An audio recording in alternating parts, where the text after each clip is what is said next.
Hai semuanya. Berjumpa lagi dengan aku, Dina Dwi Katrina yang bisa kalian panggil Kate. Video kali ini merupakan bagian dari tugas ujian akhir semester dan pastinya juga sebagai bentuk pengetahuan baru bagi kalian yang menonton video ini ya. Di video kali ini, saya akan membahas satu topik yang sangat menarik. Kalian pasti sudah tahu kan? Karena kalian pasti sudah melihat thumbnail dan juga judul dari video ini. Yap, Technopreneurship. Saya akan membahas beberapa materi dari topik ini, mulai dari apa itu technopreneurship, tujuannya, konsep bakar duit di dunia startup, marketing mix, business plan, sampai pada apa yang dapat saya peroleh dari mempelajari technopreneurship selama 1 semester ini. Yuk, langsung saja ke materi yang pertama ya. Technopreneurship adalah hasil penggabungan kata teknologi dan entrepreneurship, yang mana artinya melibatkan penggunaan teknologi sebagai alat dan dasar utama dalam seluruh aspek usaha, baik dalam proses produksi, sistem operasional, pihak yang terlibat, maupun produk yang dihasilkan. Dengan demikian, technopreneurship merupakan konsep yang mengedepankan inovasi teknologi sebagai kunci untuk menciptakan peluang bisnis yang sukses dan berkelanjutan. Ada banyak tujuan dari mempelajari technopreneurship, dan berikut ada 3 dari sekian banyaknya tujuan. Pertama, pengembangan keterampilan kewirausahaan. Di tujuan ini melibatkan pemahaman tentang strategi inovasi, manajemen risiko, pengembangan produk, pemasaran, pendanaan, dan operasional. Kedua, penciptaan peluang bisnis. Technopreneurship melibatkan identifikasi, pengembangan, dan implementasi peluang bisnis yang muncul dari kemajuan teknologi. Dengan memahaminya, kita dapat mengenali tren pasar, menganalisis kebutuhan konsumen, dan menciptakan produk atau layanan baru yang memberikan nilai tambah dan keunggulan kompetitif. Ketiga, adaptasi terhadap perubahan pasar dan teknologi. Dengan memahami technopreneurship, membantu kita dalam memahami dan mengantisipasi perubahan yang terjadi dalam pasar dan juga teknologi. Ini memungkinkan suatu pengusaha untuk tetap relevan dan adaptif terhadap tren baru, persaingan dan perkembangan teknologi yang mempengaruhi bisnis mereka. Implementasi technopreneurship dalam konteks sistem informasi itu sangat banyak loh teman-teman.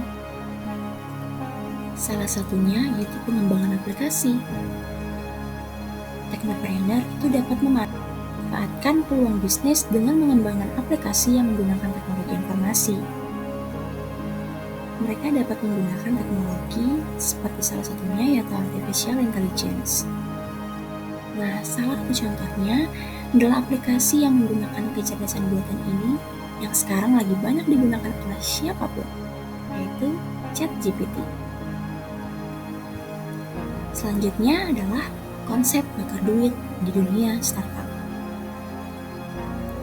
Ketika sebuah startup itu memakai konsep bakar duit, mereka berfokus pada penggunaan dana investasi yang diterima dari investor untuk meningkatkan pangsa pasar, memperluas operasional, mengembangkan produk atau layanan baru, dan membangun kehadiran yang dominan di industri yang mereka geluti. Praktek ini umumnya terlihat dalam startup teknologi yang ingin mendominasi pasar dengan cepat. Mereka mengalokasikan dana tersebut untuk meningkatkan penggunaan, mendapatkan pelanggan baru, melakukan kampanye pemasaran agresif, dan meningkatkan kapasitas bisnis mereka. Di balik banyaknya startup yang berhasil, juga ada banyak startup yang mengalami kegagalan akibat konsep bakar duit tanpa memiliki manajemen yang baik, fokus yang tepat, dan pendekatan yang berkelanjutan. Karena hal tersebut dapat menyebabkan pemborosan sumber daya, kegagalan bisnis, atau bahkan kebangkrutan. Oleh karena itu, penting bagi startup untuk memiliki rencana bisnis yang jelas, mengalokasikan dana dengan bijaksana, dan memastikan bahwa pertumbuhan yang dicapai itu berkelanjutan. Setelah mengetahui dan memahami tentang konsep bakar duit, yuk lanjut ke materi setelahnya, yaitu marketing mix. Marketing mix adalah konsep yang terkenal dalam bidang pemasaran yang menggabungkan 4 elemen utama untuk memasarkan produk atau layanan mereka. 4 elemen penting tersebut, yang pertama ada produk, mencakup semua aspek barang atau jasa yang ditawarkan oleh perusahaan kepada konsumen. Yang kedua adalah harga, jumlah uang yang dibebankan oleh perusahaan kepada konsumen sebagai imbalan atas produk atau layanan tersebut. Yang ketiga adalah tempat atau distribusi. Itu melibatkan saluran distribusi yang digunakan untuk menjual dan mendistribusikan produk kepada konsumen. Dan yang keempat ada promosi, yaitu berbagai strategi pemasaran yang digunakan untuk mempromosikan dan mengkomunikasikan produk atau layanan kepada konsumen. Selain dari yang bisa kalian baca, ada tujuan marketing mix yang lain. Jadi marketing mix bertujuan untuk mencapai beberapa hal penting, seperti menarik perhatian konsumen melalui promosi yang efektif, menciptakan nilai tambah melalui produk yang menarik dan berkualitas, memenuhi kebutuhan konsumen dengan penyesuaian produk, harga, dan tempat distribusi, serta mengelola harga yang kompetitif dengan mempertimbangkan analisis pasar dan persaingan. Implementasi marketing mix itu dapat dilakukan dengan berbagai cara ya, tergantung pada kebutuhan dan tujuan perusahaan. Contohnya, perusahaan dapat mengembangkan produk baru yang inovatif atau memperluas variasi produk untuk memenuhi kebutuhan konsumen. Dalam hal penetapan harga, perusahaan dapat menetapkan harga yang kompetitif atau menggunakan strategi diskon. Untuk hal distribusi, perusahaan dapat memilih saluran distribusi yang efisien dan memanfaatkan distribusi online. Terakhir, dalam hal promosi, perusahaan dapat menggunakan strategi iklan efektif, promosi penjualan, atau pemasaran langsung. Selanjutnya, ada business plan. Business plan adalah dokumen tertulis yang merinci rencana dan strategi bisnis suatu perusahaan. Dokumen ini mencakup informasi rinci tentang tujuan bisnis, strategi operasional, analisis pasar, keuangan, serta rencana tindakan untuk mencapai tujuan tersebut. Business plan sendiri berfungsi sebagai panduan bagi perusahaan dalam mengelola bisnis mereka dan dapat digunakan untuk memperoleh pembiayaan dan investasi, serta untuk berkomunikasi dengan pemangku kepentingan. Dalam bisnis plan, terdapat 4 kerangka utama yang harus diperhatikan. Setiap kerangka ini memiliki peran penting dalam merencanakan dan menjalankan bisnis secara holistik. Berikut penjelasan singkatnya. Kerangka keuangan dalam bisnis plan melibatkan proyeksi keuangan, analisis biaya dan pendapatan, serta strategi pengelolaan keuangan. Bagian ini penting untuk menarik minat investor, memperoleh pembiayaan, dan menjaga kesehatan keuangan perusahaan.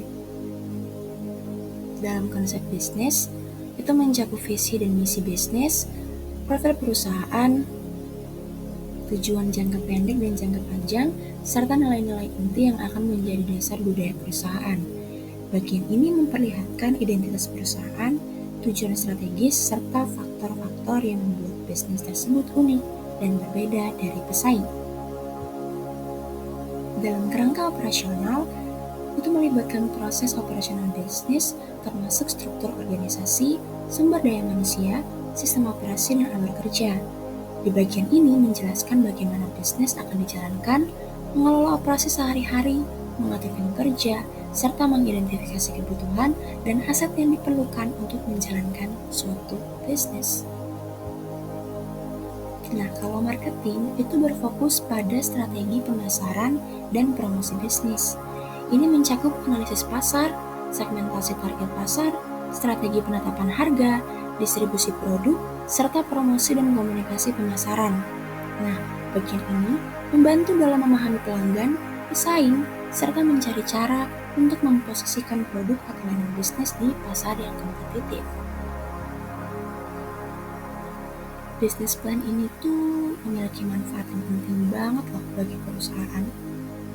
mulai dari membantu pengambilan keputusan, menarik investor untuk mendapatkan pembiayaan, mengarahkan strategi bisnis, meningkatkan efisiensi operasional, menyediakan pemantauan dan evaluasi, sampai mengkomunikasikan visi dan rencana bisnis. Bisnis plan menjadi alat yang diperlukan untuk memahami potensi dan tantangan bisnis, serta mengatur sumber daya dengan efisien.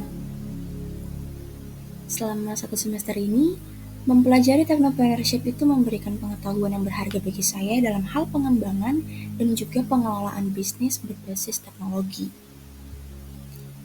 Ya, dengan mempelajari technopreneurship ini, saya mendapatkan pemahaman yang mendalam tentang bagaimana menggabungkan suatu teknologi dengan prinsip-prinsip bisnis yang ada, mengembangkan keterampilan kewirausahaan yang diperlukan dan relevan ke depannya. Juga saya menyadari tantangan dan peluang dalam suatu bisnis yang berbasis teknologi. Wah, sudah sampai di penghujung video nih. Baiklah. Sekian yang dapat saya sampaikan dan juga bagikan kepada kalian. Segala kekurangan mohon dimaafkan. Saran dan kritik boleh komen di bawah ya. Terima kasih dan sampai jumpa.